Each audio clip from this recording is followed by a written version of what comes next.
Hello students, कैसे हैं आप लोग। उम्मीद करता हूं आप लोग बहुत अच्छे होंगे, स्वस्थ होंगे और अपनी पढ़ाई को एंजॉय कर रहे होंगे।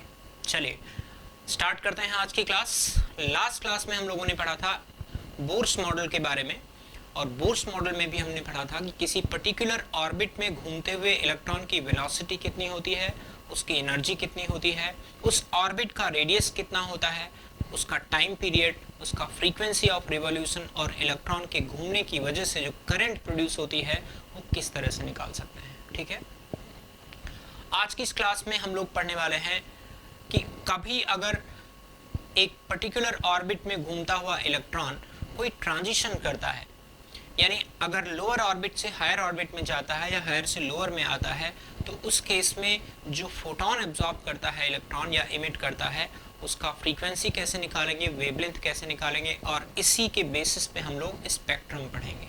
ठीक है, तो चलिए स्टार्ट करते हैं। पहला यहाँ हेडिंग डला हुआ है already, calculation of wave number of photons emitted when electron make a transition in a single electron system. तो मान लीजिए कोई ऑर्बिट है, N1 से N2 में इलेक्ट्रॉनिक ट्रांजिशन हो रहा है। अब इस बात से मुझे कोई लेना देना नहीं है कि वो नीचे से ऊपर जा रहा है या ऊपर से नीचे जा रहा है, जब तक ऑर्बिट का एनर्जी डिफरेंस फिक्स रहता है, यानी जब तक ऑर्बिट नंबर फिक्स रहते हैं, जहां गया या जहां से आया, तब तक फोटॉन की एनर्जी फिक्स होती है। फर्क सिर्फ इतना होता है कि अगर नीचे से ऊपर जाता है तो हम बोलते हैं फोटॉन एब्जॉर्ब किया, अगर ऊपर से आता है नीचे तो हम कहते हैं फोटॉन इमिट किया। लेकिन फोटॉन सेम रहता है अगर ऑर्बिट का नंबर सेम रहा तो है तो सिंपल, आप लोग ऑलरेडी पढ़े हुए हैं। तो चलिए करते हैं। अगर हम यहाँ पे मान लें कि delta E is the energy difference between two orbits, तो I can write energy of photon emitted or absorbed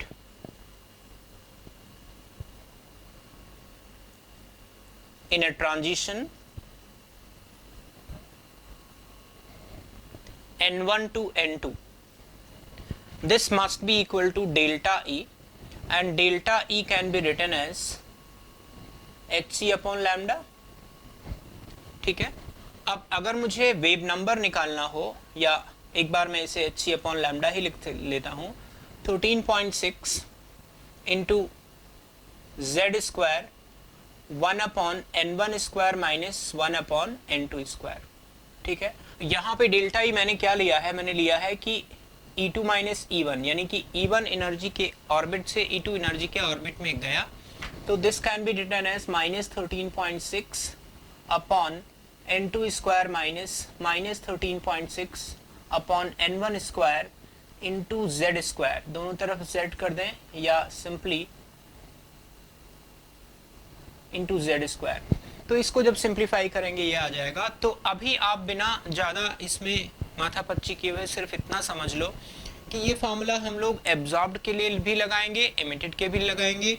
ये लोअर नंबर ऑफ ऑर्बिट होना चाहिए, लोअर नंबर, और ये हायर नंबर। ठीक है, यानी 1 से 2 में जाएगा तो N1 की वैल्यू 1 लेंगे, N2 की वैल्यू 2 लेंगे। 2 से 1 में आएगा तो भी वही करेंगे, फर्क सिर्फ इतना है कि जब 1 से 2 में जाएगा तो ये जो लैम्डा है ये एब्जॉर्ब्ड फोटॉन का वेवलेंथ होगा, और जब 2 से 1 में आएगा तो ये एमिटेड का होगा। फार्मूला फिलहाल हम लोग हमेशा यही यूज करेंगे, it is going to be the wavelength और wave number of the photon emitted और एब्जॉर्ब, डिपेंडिंग कि वो लोअर से हायर में गया या हायर से लोअर में आया। ठीक है, इसी को अगर मैं 1 अपॉन लैम्डा लिख दूं तो 13.6 into Z square upon H C 1 upon N1 square minus 1 upon N2 square. ठीक है, अब यहाँ पे आपको याद होगा कि 13.6 हम लोग एनर्जी जब यूज करते हैं तो इलेक्ट्रॉन वोल्ट में एनर्जी होती है। ठीक है, और H और C SI यूनिट में हम लोग नॉर्मली लिखते हैं। तो अगर मैं सारा यूनिट का खेल सीधा कर दूं, यानी या तो इसको इलेक्ट्रॉन वोल्ट से जूल में कन्वर्ट कर लो और फिर H और C की SI यूनिट यूज कर लो, ये सारा काम अगर मैं रख दूं, ये सारा चीज अगर मैं रख दूं इस तरह से,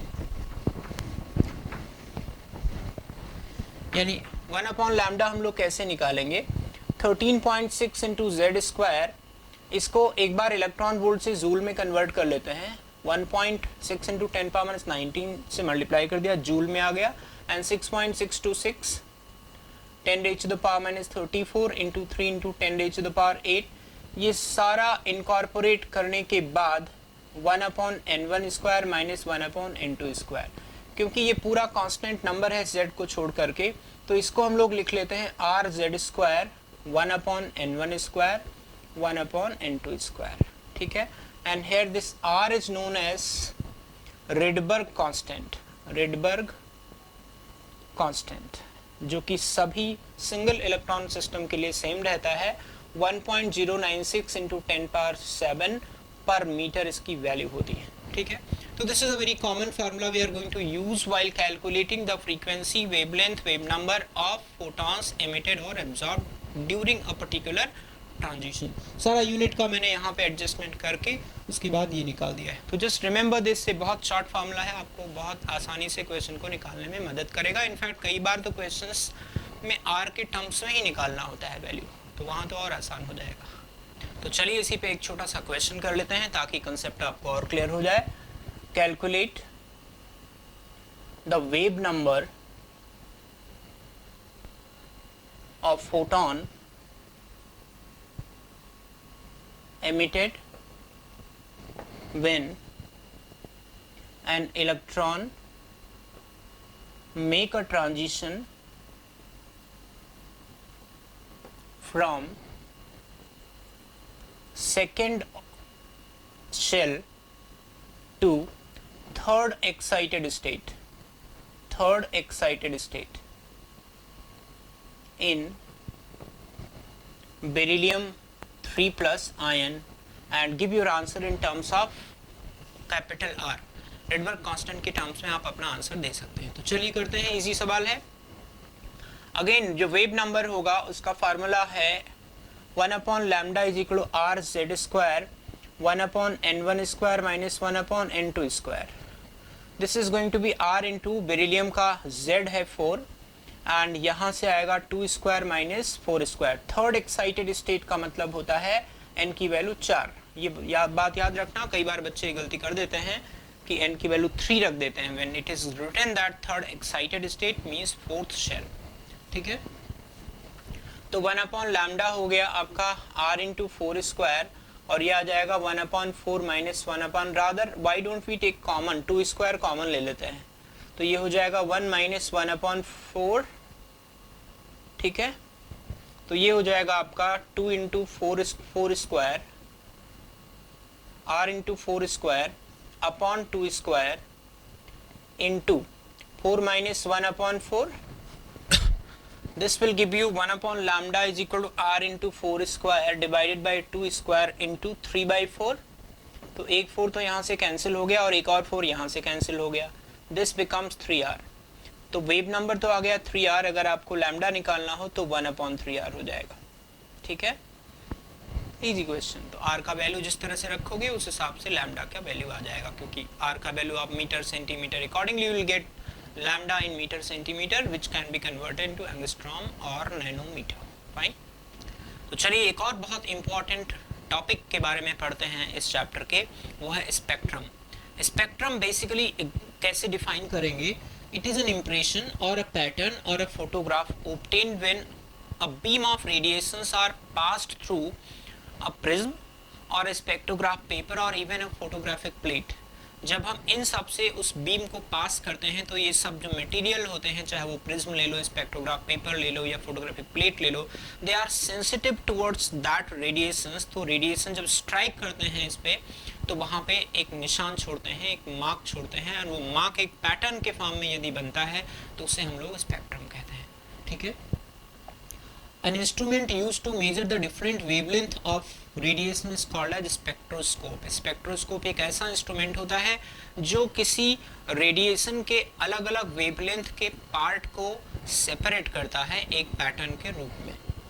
And the branch of science which deals with the study of spectra is called as spectroscopy, ठीक है। तो ये हो गया इनकी एलिमेंट्री डेफिनेशंस एंड पॉइंट्स जो इस स्पेक्ट्रम के टॉपिक में फ्रीक्वेंटली यूज होते हैं, ठीक है। आगे बढ़ते हैं, आइए समझते हैं कि स्पेक्ट्रम कितने टाइप के होते हैं, किन किन बेसिस पे हम उनको क्लासीफाई कर सकते हैं।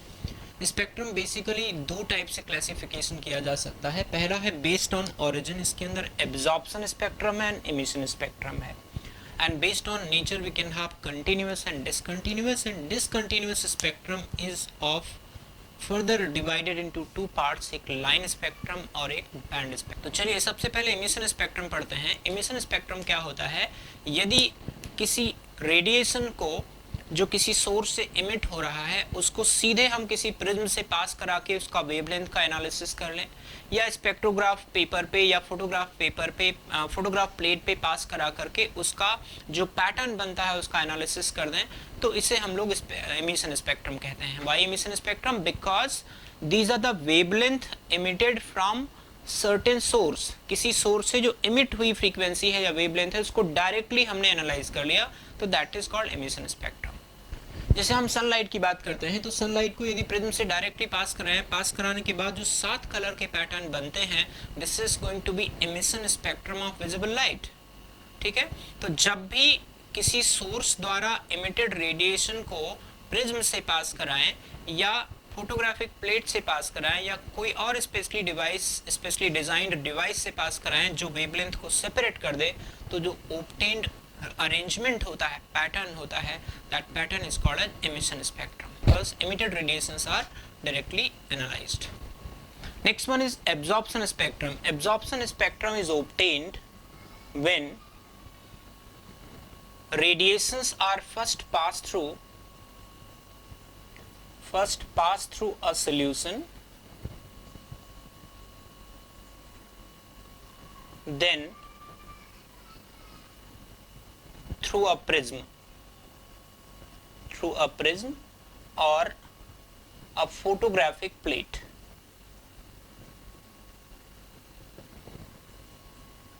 पहले उस रेडिएशन को किसी सॉल्यूशन से पास करते हैं। अब सॉल्यूशन क्या करता है, depending upon the nature of compound present in the solution, वो कुछ फ्रीक्वेंसी को एब्जॉर्ब कर लेता है। जो रिमेनिंग फ्रीक्वेंसी हम प्रिज्म से एनालाइज करते हैं उसमें वो फ्रीक्वेंसी मिसिंग होती है जो सॉल्यूशन के अंदर ऑलरेडी एब्जॉर्ब हो गई है। फॉर एग्जांपल, अगर मैं विजिबल लाइट को पहले पास करा दूं NaCl सॉल्यूशन से, अब NaCl सॉल्यूशन क्या करता है, येलो कलर की लाइन को एब्जॉर्ब कर लेता है। येलो लाइन इसके अंदर एब्जॉर्ब हो गई, तो जो येलो कलर है यहाँ पे ब्राइट की बजाय एक डार्क स्पेस मिलेगा, राइट? जहाँ पे येलो कलर आना चाहिए था वहां पे एक डार्क स्पेस मिल गया।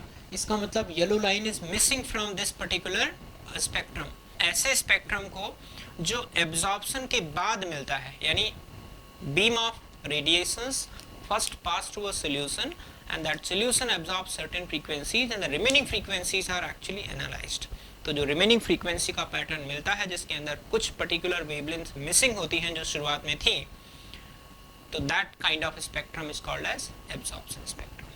Next one is continuous and discontinuous spectrum. जैसा कि नाम से ही क्लियर है कि कंटिन्यूअस स्पेक्ट्रम वो स्पेक्ट्रम होता है जहां पे अलग अलग वेवलेंथ के रेडिएशंस एक दूसरे में मर्ज होते हैं वन आफ्टर अदर, यानी दो कलर के बीच में। जैसे जो 7 कलर है विजिबल लाइट के, उसके अंदर अगर उसका पैटर्न हम देखते हैं तो एक के बाद तुरंत दूसरा शुरू हो जाता है, बीच में कोई डार्क बैंड नहीं मिलता है, कोई डार्क स्पेस नहीं मिलता है।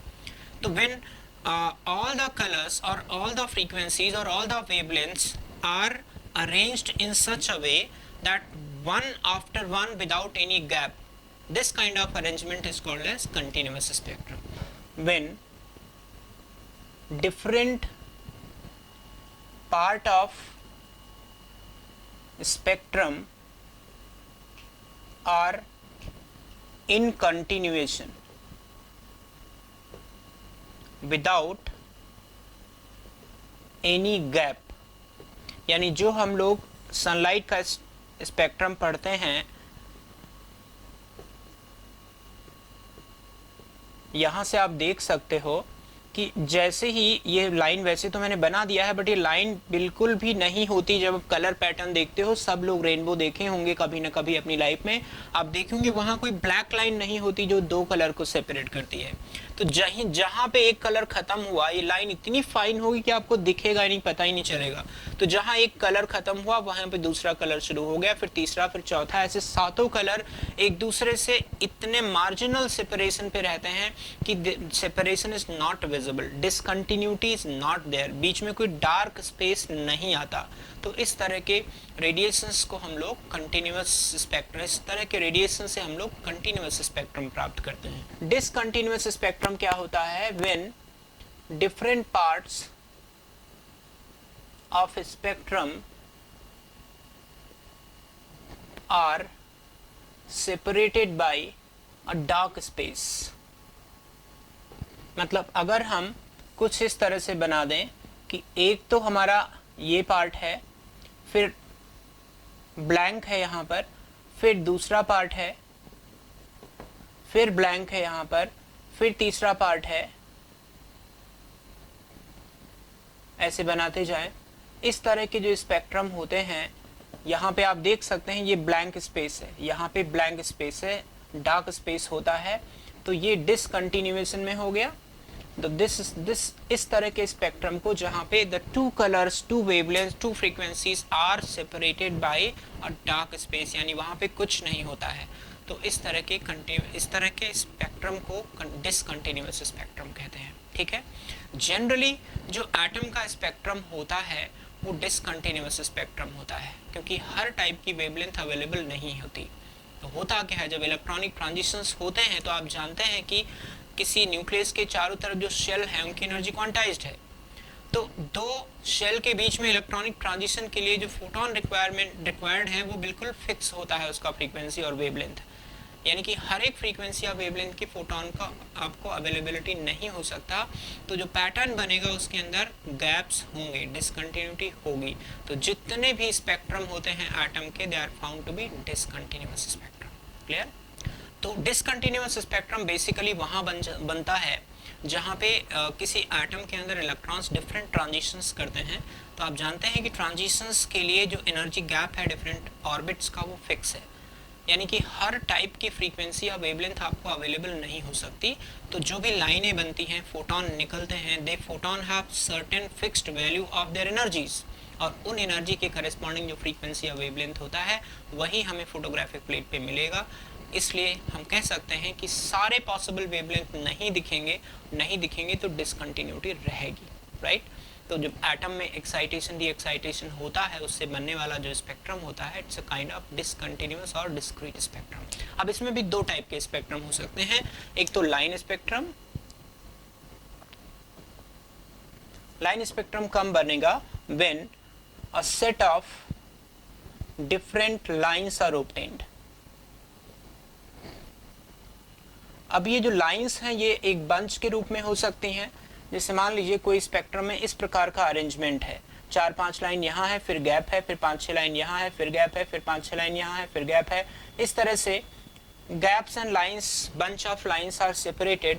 This kind of spectrum is a line spectrum, discontinuous spectrum. Generally इस प्रकार का line spectrum atoms में मिलता है। Atomic spectrum is a line spectrum. ठीक है। इसी तरह से अगर हम बात करें एक और डिसकंटिन्यूअस स्पेक्ट्रम का, तो उसे हम लोग बोलते हैं band spectrum.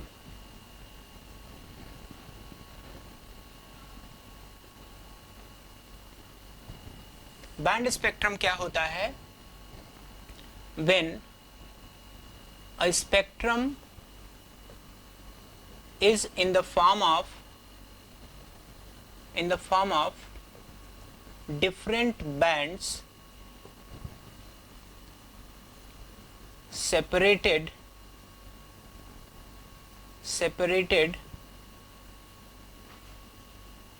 by dark space। मतलब ऐसे समझिए कि आपके पास लेट्स से एक बैंड बना हुआ है, लेट्स से ब्लू कलर का बैंड बना हुआ है। यहाँ पे इतनी सारी लाइंस हैं, बहुत सारी लाइंस इनफैक्ट बनी हुई हैं। ऐसे ही ग्रीन कलर का एक बैंड बन गया इस तरह से। ऐसे आप रेड कलर का बैंड बना सकते हैं, ठीक है। ऐसे बहुत सारे बैंड आप बनाते जाइए। ब्लैक कलर का बैंड तो नहीं बनाना चाहिए कायदे से देखें तो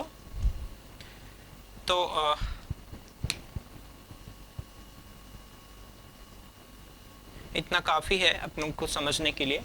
let's understand it like this कि एग्जैक्टली ये जो स्पेक्ट्रम है ये बना कैसे है, ये समझ लेते हैं और क्यों इस तरह का बैंड फॉर्मेशन हुआ है। Let's understand it like this.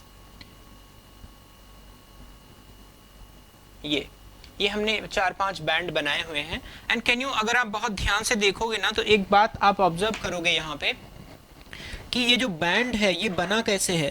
This is actually formed by many lines. बहुत सारे लाइंस जब एकदम मार्जिनल डिफरेंस पे होते हैं, जुड़ जाते हैं एक साथ, तो उससे बैंड बन जाता है। तो बैंड क्या है? Band is suppose to be the bunch of lines without any separation. बहुत सारी लाइंस इकट्ठी हो जाती है ना तो बंच बन जाता है, उसे हम लोग बैंड कहते हैं। और उनकी एनर्जी बहुत क्लोज होती है, इतना क्लोज होती है कि उसकी थिकनेस लाइन की बढ़ जाती है और सेपरेशन नहीं आता है बीच में और थिकनेस लाइन की बढ़ जाती है। तो जस्ट इमेजिन कि इस तरह का जो स्पेक्ट्रम है वो कहाँ बनता होगा। When we have so many atoms releasing photons at a time having energy very close।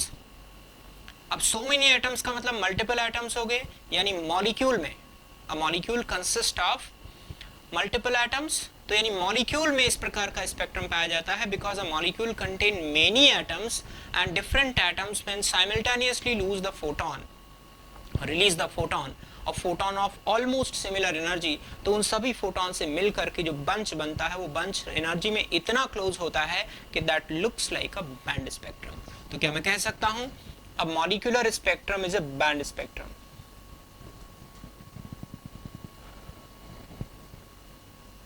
A molecular spectrum is a band spectrum.